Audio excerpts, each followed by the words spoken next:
Rencontre sur la paix dans la partie Est. Il faut une acceptation mutuelle entre les communautés et le respect des engagements des chefs d'État pour que la paix règne dans la sous-région. C'est l'essentiel des retombées de l'atelier sur la situation socio-sécuritaire à l'Est de la République démocratique du Congo qui avait réuni à Goma les acteurs politiques, les acteurs de la société civile, des membres de mouvements citoyens ainsi que de différentes structures.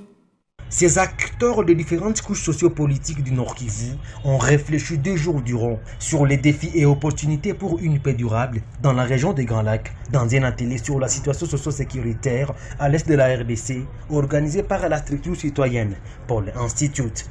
La méfiance entre les communautés reste la source des conflits dans la région des Grands Lacs, martèle Madame Josepha Kaloubi-Wingabe de Paul Institute. C'est un problème qui a été longtemps décrié et plusieurs fois revenu sur la table dans les interventions des différents participants qui ont mentionné le fait qu'avant qu'on ne s'entende entre nous, on n'aura jamais la paix. Avant de chercher les solutions de la paix ailleurs, que l'on les crée entre nous.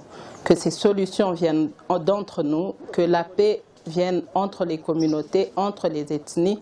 À partir de cela, on pourra espérer qu'une paix est possible après qu'ensemble, on ait su parler comme un, on ait su s'identifier comme un, étant le Congolais.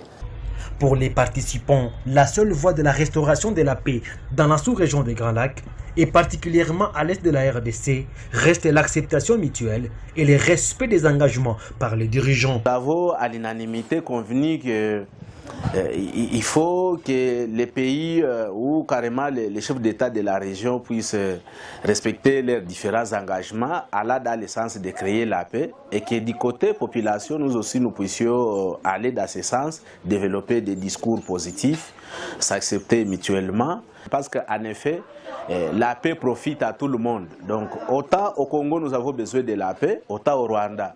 Ils en ont besoin. Et donc c'est important, nous en tant que société civile, d'amener cette réforme-là au niveau d'abord de nous en tant que citoyens, et puis à chaque institution ou à chaque citoyen dans son pays de jouer son rôle pour des réformes de politique, des réformes dans les institutions pour que la paix puisse régner. Soulignons que cette rencontre a été organisée dans le cadre du projet d'implémentation du plan triennal des Paul Institute pour la consolidation de la paix dans la sous-région des Grands Lacs.